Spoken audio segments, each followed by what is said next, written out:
everyone, Loremaster of Sotek here, and hi, it's been a hot minute.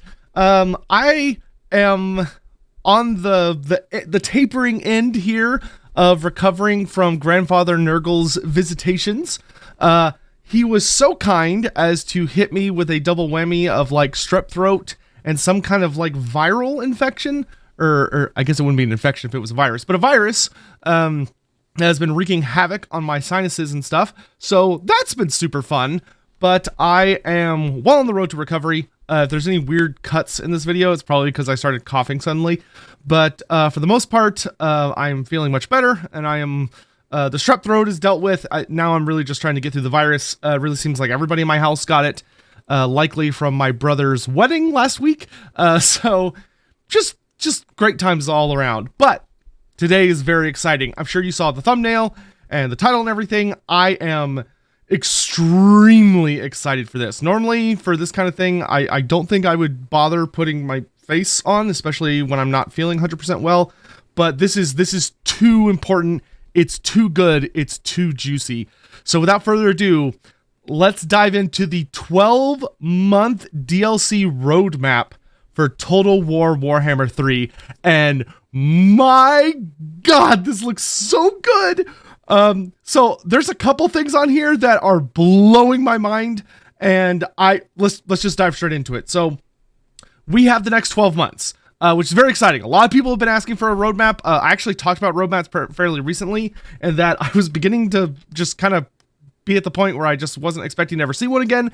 Very happy to be wrong on that. I love having stuff to like more accurately speculate about. It gives a lot more to the kind of like proverbial hype train. Gives it more grounded wheels to have instead of us all just throwing random bullshit into the air. This is awesome, and it's amazing. And it also shows we're gonna have a very busy year. Looking like we're gonna be having 3 DLCs this year, and hopefully at least 3 DLCs for the coming years. So without further ado, let's jump straight into it. So coming up very, very soon, they don't have specific dates on the minor patches, likely because we don't know exactly how many they're going to be, and they probably, they're still like, those are kind of done until they're done, and then they get them out the door. So we have patch 3.1 way over here, which has bug fixes, gameplay updates, which all the minor patches have that listed. That's pretty vague, but they also, it's like, we don't know what exactly is going to be on there. It just depends on what breaks, what needs to be tinkered with.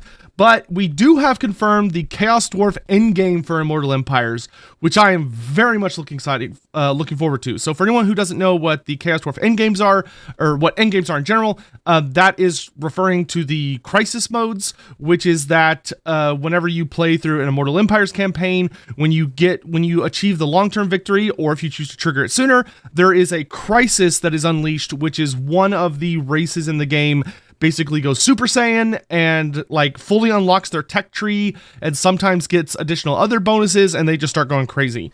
So it seems the Chaos Dwarfs are going to be the next confirmed race to receive a crisis mode. So they'll be joining the Wood Elves, Skaven, Greenskins, Dwarfs, Tomb Kings, though the Tomb King one it's not really the Tomb Kings, it's just the Black Pyramid, so it's like pseudo Tomb Kings, and then the Vampire Counts, I believe, are all the ones I can think of off the top of my head. So very exciting stuff. I do hope it is more in line with the Skaven one than the others. The others are fine, they're great, but the Skaven one did add some more fun ideas, where the Skaven are able to just like send out undercities everywhere, and like all the different Skaven clans are involved in kind of their own fun little ways. So hopefully the Chaos Dwarf one continues to innovate on what a crisis can be. So maybe finding ways that the Chaos Dwarfs have unique functions. So maybe they get their weird superpower from the end of their Realm of Chaos campaign, where they have agents that could just blow up cities instantly. That would be pretty terrifying if they had access to that, but it'd have to be on a pretty restrictive timer. But just something to really make them a lot scarier than just having their full tech tree and sending out armies. But we'll have to wait and see. Then we get into the super exciting shit. So although I cannot say if this is confirmed for a fact, I heavily suspect that based on this information, we are heading into a quartet cycle of DLCs. Which is that there's going to be 4 DLCs. Each one is going to feature a different dark god versus 2 other races. The details, as of the time I'm making this video, the details are quite scant. This right here is literally all we know. There is no information outside of this that I'm aware of at this time. As soon as I get more information, I will be making videos on it, because obviously this is huge. But we do not know the specifics of these DLCs. I am asking the same questions y'all are asking. It looks like there's going to be 4 of them, because we have Tzeentch, Nurgle, and seemingly Slaanesh, and then presumably Khorne is the last one. But we don't know the format of the DLC. There are 3 races, but how is that going to work? Is it like a free-for-all 1v1v1? Is it a team-up of 1 Tzeentch versus 1 Cathay and Kislev, for instance, with the second one, or the first one, or is it a 1v2, but with the Chaos guy getting 2 characters? So, right, is it going to be like 2 Tzeentch Lords versus Cathay and Kislev, which would make it more of an even fight, kind of a team fight? We don't know. We don't know the details behind these DLCs as far as how this is gonna work. We don't know if this is gonna be like true Lord Pack format, where it's like each of them gets a legendary Lord and units. Is it like, we don't know. So I am very, very excited to learn more along with the rest of y'all as we continue forwards. The first one is coming up very quickly. So in summer 2023, which summer starts next month and goes until August, personally, I'm leaning towards an August release date based on kind of what I'm seeing here. But we have the DLC called Shadows of Change, which I'm very excited they're already releasing some of the names as well. So Shadows of Change is going to feature Tzeentch, Grand Cathay, and Kislev. Very interesting lineup. We kind of basically have like the 2 Northern Guardian Warhammer 3 races versus Tzeentch. Once again, we don't know the format yet. Is it like they're all fighting each other, or is it Grand Cathay and Kislev are fighting Tzeentch separately, where it's like there's a Tzeentch character fighting Kislev and a Tzeentch character fighting Cathay? Or is it like there's one Tzeentch baddie who's fighting both of them simultaneously? We don't know.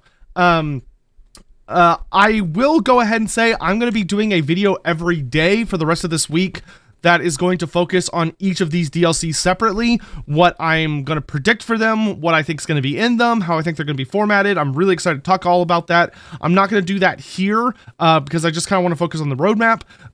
We will have a dedicated video for each of these DLCs in the coming days. But this is Shadows of Change is patch 4.0. Also, a very exciting announcement is that every single major patch, so when the big number in front changes, being a major patch, there's a free legendary hero for all of them. That is extremely exciting news. I love legendary heroes. I think they were a grossly underutilized thing. We kind of had them in the first game with the Green Knight, who I think needs a rework, and Krell, who I also think needs a rework. But they're not really legendary heroes, right? Krell is a very powerful summon, and the Green Knight is a very specific like event type character, but I think they could be made to be significantly better than they currently are. So getting more legendary heroes is super duper exciting. We also, once again, don't know the format as far as, are these legendary heroes, are they tied to the DLC? From the way that they're put down below with the rest of the free LC stuff, I'm assuming they are unrelated to the DLC. So like how we just got Ulrika as a free legendary hero with the Chaos Dwarfs, that is what I am expecting going forward. That these are completely unrelated legendary heroes who will be added to one or more factions. I'll make a video talking about that specifically once we get past all the DLC videos. But we also have Immortal Empires achievements. Very exciting. A lot of people have been really asking for this. Achievements kind of add like a really nice thing for people who have that completionist mindset, or who really like to just chase trophies or chase accomplishments. So I'm expecting these are probably going to be pretty difficult or time consuming. it makes me suddenly very, very glad that I am nearly done getting all of my Warhammer 3 achievements, so that I can have all those checked off and can just jump straight into achievement hunting for Immortal Empires when this releases, which should be super hype. We also have race updates, a clarification that Creative Assembly has. The only clarification that's been given to us content creators is that when they talk about race versus over here, you'll see they say legacy race. A race is a Warhammer 3 or post Warhammer 3 faction. So it is like Ogre Kingdoms, any of the starter races, and Chaos Dwarfs. Right now, those are races. If it says a legacy race is anything that comes before Warhammer 3. So any of the Warhammer 1 or 2 or their respective DLC races. So just to clarify that particular thing. So patch 4.0 is going to come with race updates, which probably means things for maybe like Chaos Dwarfs, Ogres, any of the Chaos Gods, or Grand Cathay and Kislev. Personally, I am expecting some, like, if they really wanted some brownie points, I think a pretty serious overhaul of some Kislevite ideas, like really help Kostalton come into his own, maybe kind of take a fresh look at the supporter system and figuring out how you make that last, especially on like an Immortal Empires campaign. Like, what is the point of this system once I've confederated Kostalton or Katerin? How are other Kislevite characters kind of supposed to play into it? Stuff like that. Then they also have general campaign AI improvements and ongoing settlement battle improvements. Cool. That's very nebulous, but I'm excited to see what they're going to do, and then more stuff.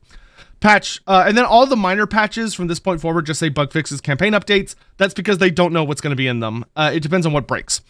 All right, the next one we have is the Thrones of Decay, which is Nurgle versus Empire versus Dwarfs. So the Empire and Dwarfs finally getting another DLC. The Dwarfs especially. The Dwarfs have not had a DLC since Belagar Ironhammer in The King and the Warlord, which is insane to think about. I mean, the vampire counts are in an even worse spot, but though I highly suspect the vampire counts will be coming in the Slanesh or Khorne one. But once again, I'll talk about that more in a dedicated video. Very, very excited to see the dwarfs coming. I'm getting so hyped thinking about dwarves. Shard dragons, thunder barges, goblin hewers. Like, there are so many things they could do for dwarfs. The Empire should also be really, really exciting. There are a lot of really cool things they could do there. Grandfather Nurgle. I'm personally really hoping we get a improved tech tree for the Monogod Nurgle. As much as I genuinely enjoy Kugoth, I don't like his tech tree very much, especially in Immortal Empires. In Realm of Chaos, it's actually okay, but in Immortal, it's so specifically designed around the Realm of Chaos campaign that it just broke the instant they moved Kugoth somewhere else for Immortal Empires. So, yeah, hopefully they fix that. Then we have another free legendary hero. Oh, the Nemesis Crown! I'm so excited for the Nemesis Crown. Like, yeah, granted, I've been sick, so I don't know how much my energy is coming off right now, but I fucking love the Nemesis Crown, and I'm very excited about it. I actually did a video on the Nemesis Crown, I think maybe a month or two ago, so I'll have a link to that somewhere, like a little clickable thing you can click on to go watch that, and it'll be listed down below as well. If you're like, what the fuck is the Nemesis Crown? It's basically the Sword of Cain for the old world. So if you kind of think of the Sword of Cain as a New World Uber artifact, the Nemesis Crown is the Uber artifact for the old world. And basically, it was the most powerful thing that Alaric the Mad, who was like one of the greatest dwarf runesmiths to ever live, he forged it kind of in a fit of madness because he was obsessed with like perfectionism, and he was obsessed with creating like the ultimate thing. And this is the guy who made the rune fangs, right? So the 12 rune fangs of the Empire, which are incredibly potent magical blades. Alaric the Mad made the Nemesis Crown after that. So it was genuinely his ultimate creation. However, it is super cursed, and it does not really bad things would happen if anyone were to get their hands on it. Because it basically gives you control over destiny in a sense, which is a very nebulous term. So I am extremely excited to see that it's coming. I really hope it's going to be like the Sword of Cain, where it's like a super artifact that everybody's constantly fighting over. And I'm really curious how they're going to handle acquiring it. The Nemesis Crown, the actual Nemesis Crown campaign takes place in the Southern Empire. And it ended up mostly being about a three-way war between Thorgrim Grudgebearer, Karl Franz, and Grimgor Ironhide. And the three of them kind of like came together on where the Nemesis Crown was, which was in a forest in the Empire. Ultimately, the dwarfs ended up taking it, although they had quite a bit of assistance from various other good guy races. And it was a huge clusterfuck campaign in like the best of ways. Like every single race got to participate. Even the lizardmen were participating. So there was a lot of fun revolving around the Nemesis Crown. And it was a really, really cool campaign. So I'm very, very excited to see that it is arriving in the game. It should add some really spicy fun into the old world for everyone to slap each other over. And of course, then we have some race and legacy race updates. Great. Then we have patch 5.1, and then in spring of 2024, we have to be revealed, though obviously it's Slaanesh. So we have the Slaanesh versus two others DLC, and the only thing they have mentioned on it is another free legendary hero and race and legacy race updates. So this is all awesome information. I will say, have said, I have already been blowing up CA about trying to get more details about anything they're willing to share with us as far as like who is getting the updates. Like when they say race and legacy updates, how big are we talking? You know, are we going to be finally maybe getting the old world update for Norska? Because Norska is kind of really, I think, the only race that never really got a focus like all the other Game 1 races did. So that would be really cool to see. There's a lot with Norska I would like to see tweaked. You know, I would really love to see kind of a heavy investment into Wulfric to make him less of big mammoth lord and more ultimate duelist, who is the world walker, has the ability to go like anywhere in the world on his ship. That'd be really cool. Or like, you know, maybe take another whack at recording Throg's legendary lord dialogue. That'd be really nice to make Throg like much more like how Throg is actually depicted in the lore. But just to maybe get like lots of new cool stuff for them as well. In any event, very, very excited for this. Please join me like literally every day, Wednesday, Thursday, Friday, Saturday, Sunday at minimum, as we continue to talk about all these things, from the various DLCs to the various characters that might come with them to what kind of legendary heroes we might see showing up. Please let me know y'all's thoughts down below. Personally, like right now, I'm kind of thinking August for Shadows of Change, December probably for Thrones of Decay, and then probably April or May for the Slaanesh DLC, and then maybe just kind of a continuous cycle. And actually, we'll also talk about what I think is going to come after this quartet of DLCs. Granted, the quartet theory is a theory right now. It has not been confirmed by Creative Assembly. So, you know, take that with a grain of salt. But I feel pretty confident that it's going to be Tzeentch, Nurgle, Slaanesh, Khorne, and then I'm thinking maybe a new race. Maybe like the Kingdoms of End or the Naga of Koresh or who knows what. In any event, thank you all so much for watching. I'm really, really excited for this. A lot of really cool things happening this week. I'm going to be posting a schedule up on my Twitter page and the Discord and also the YouTube community page.